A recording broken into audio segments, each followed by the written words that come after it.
Hello and welcome back to your favorite stock market show, Stock Market Weekly. I'm your host, Evan Medeiros, and the world did not end this week.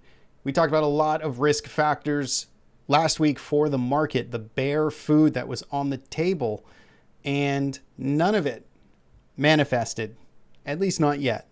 We're going to talk about it in this week's episode. So let's get into it here. Before we start our show, our sponsor, IBD Investors Business Daily. We've got two links for you in the description of the show. Once you're done watching, get their market surge charting platform and their IBD digital subscription for a discount.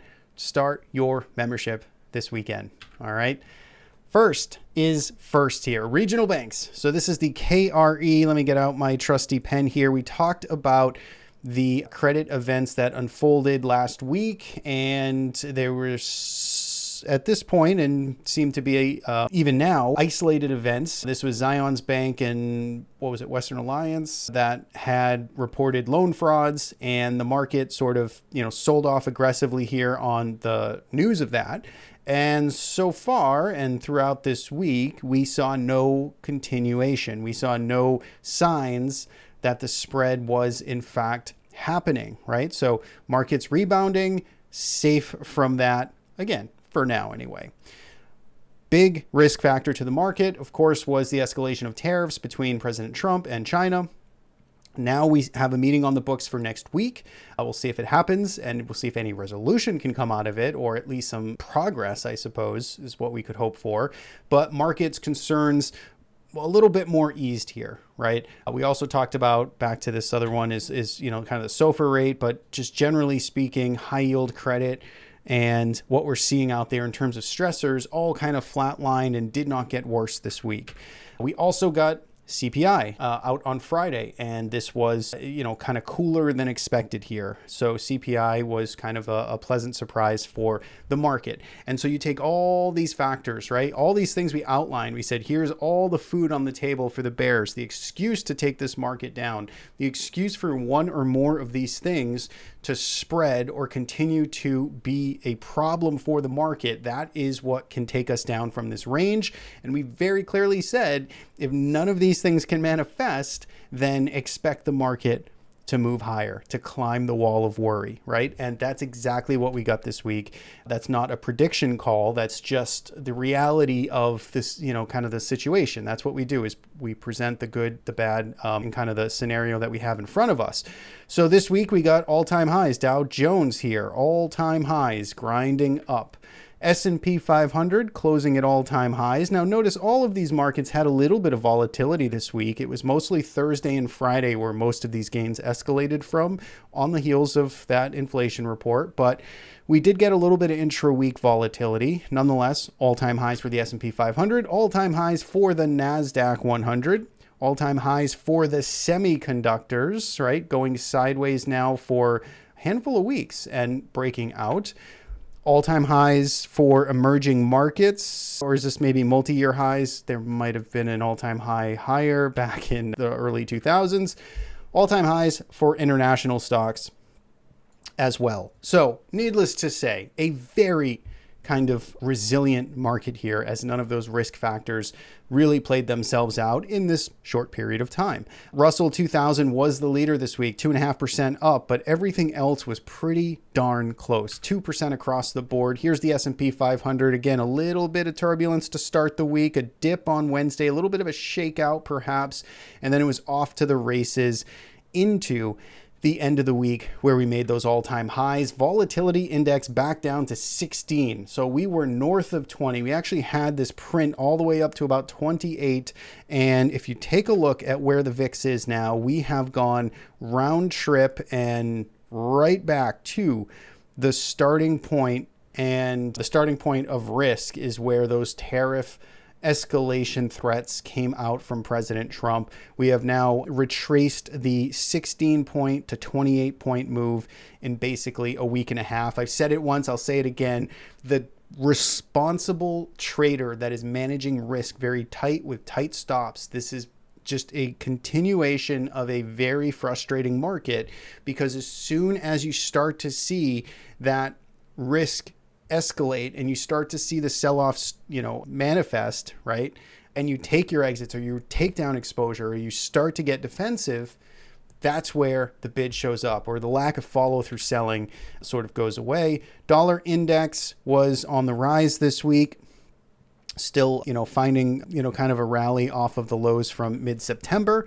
And the 10-year Treasury bounced around this week. So it was spent most of the week below 4%. And it basically closed there going into Friday. So we're still kind of hanging, kind of a little bit of a magnet to this psychological range here. It'll be interesting to see really follow through next week. We've got the Fed next week, so we should expect the rate cut, I think, is largely what the market is expecting right now.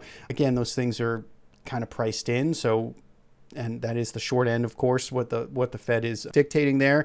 But it'll be interesting to see the reaction this week to follow through. Can we sustain below 4%, or do we pop back above it? It'll be, a little bit of a tell perhaps of where this interest rate regime wants to go in the short term. In terms of sectors this week, again, just lots of positive here. Technology, energy, industrials at the top of the list. Utilities and staples, the things that are defensive, low beta, risk off, or the underperformers. That's what you want to see. Our smart trend filter really doesn't have too many confirmed uptrends, surprisingly. Healthcare, staples, materials, real estate. Those are the four in that confirmed bullish state. And we're starting to get these tech, financials, discretionary industrials, these things that saw that late Thursday, Friday move. We're not bearish on them. We're just in that neutral state. So if we do see sustained strength next week, I would expect you're going to see just breadth improve across our trend model there. 52-week highs and lows underneath the hood here. Again, nothing too exciting. This is just of Thursday's data. So I don't have Friday's data as the markets went to make all-time highs, but we, just continue to see kind of high double digits for the number of stocks hitting 52-week highs. And of course, on the 52-week low list, there's not many, right? So the ratio's in the right direction. You just want to see more stocks hitting 52-week highs. Percentage of stocks above a 20 SMA, this is finally improving here. Again, data as of Thursday. Not too much to say about the put to call ratio. Gold. So gold continues to fascinate me because there seems to be, just from all the different camps, there's just such a celebration and a quick analysis that gold is toast. It's done. That was the blow off. There seems to be such a cheering section for gold's demise or gold topping out. And it's kind of curious. I suspect that leads to the fact that folks are just not invested or participating in the 55% up year in GLD. But it is curious from a sentiment perspective that there seems to be so many that want to just cheer the death and end of this gold trend, which just has me suspect here. I think, like we said last time, could this be a pullback? Or maybe I don't know if I articulated this on the video, but maybe it was on social, but I think a pullback here makes sense. Chopping sideways makes sense. I just would not be so quick to say that's it for gold. And that was the top. I get it. There was a tremendous, heaviest volume pretty much ever, one of the largest single day down in a very long time, but we shall see. Pause, pullback, further correction here makes sense, but I just wouldn't be quick to write it off. I'm still long GLD in longer term, kind of trend models. Bitcoin is another one that's, kind of interesting, continues to be very frustrating, I think, to the majority here. That was a terrible line. 110 is really where I was trying to get that line. I've been talking about 110 for quite some time, right? And so 110 is right in here.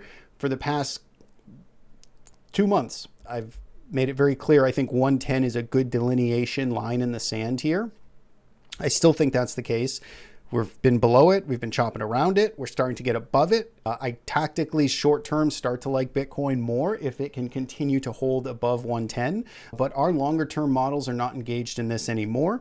This has done sufficient kind of damage or just doesn't have enough strength behind it to want to be fully allocated here. So it's kind of a wait and see. I think tactically it looks like you're trying to, just grind out on the low end of this range. And if it can hold and if we can get above 110, then you can, start to look for a move back up into the middle of this range. It's kind of the outlook I'm thinking about right now. In terms of next week, again, we got FOMC, so look for that interest rate cut. And then we also have, I think, some consumer sentiment data. A lot of this other data is probably not coming out just due to the shutdown.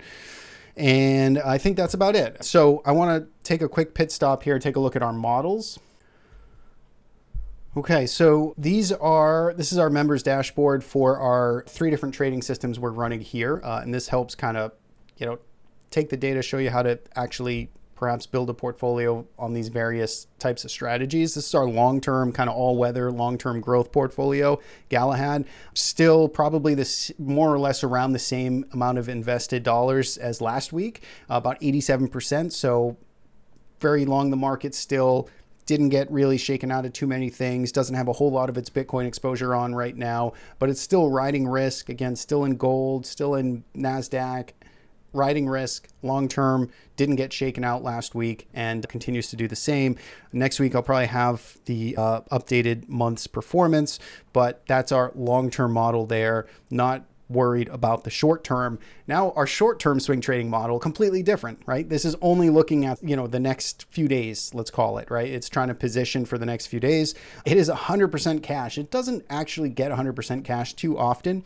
And I won't be surprised to see this start picking up signals pretty aggressively next week again. But it's entirely risk off, sort of in cash. In its defense, it's been trying to bid for stocks these last 2 days, and it's just been missing setups. It hasn't been able to get the fills that we want for the particular stocks, and they've just been moving because we saw a good move Thursday and Friday. And so it's not chasing.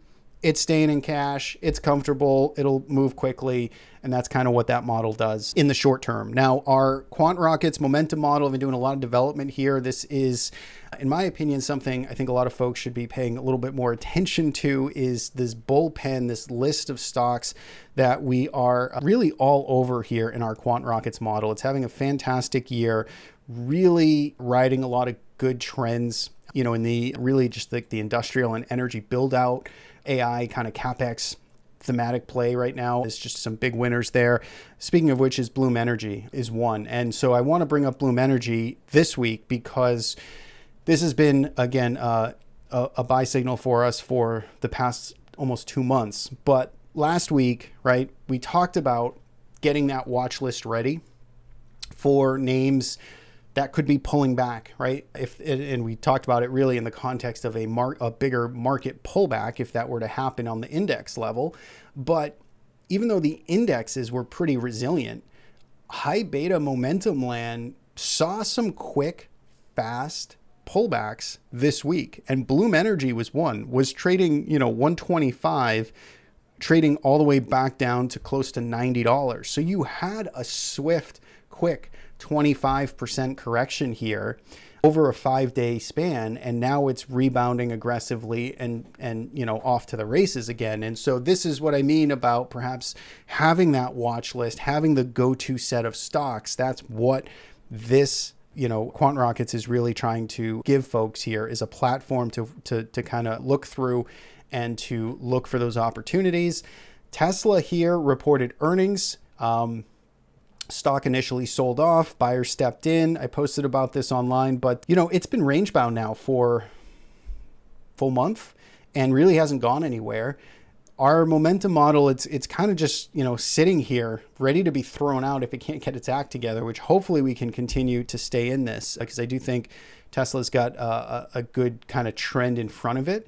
But we've been in it for some time. It's chopping around. We're still hanging in there. I think 450 is obviously the key. If we can start breaking above 450, then you kind of have your second entry. You're adding to positions, or you're getting involved maybe for the first time if you can start to get that over 450. And I'll give you one more actionable name from our list here, which is SoFi. And SoFi is one that was a fairly new addition to Quantrockets. This was about 11 days ago.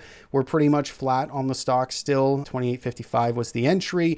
It's starting to perk up now. I don't have a longer term chart. Let me see if I can get something up for you to look at real quick. So here's like the bigger trend of it. So it was in a very strong uptrend for many months, and then it's just been kind of going sideways here.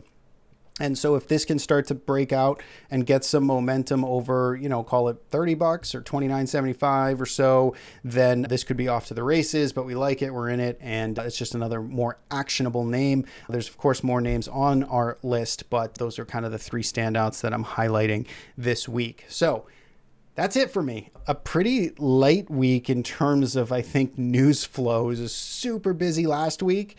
We were tracking all those, perhaps threats to the market, what could take us down. None of them have manifest since, last Friday at least.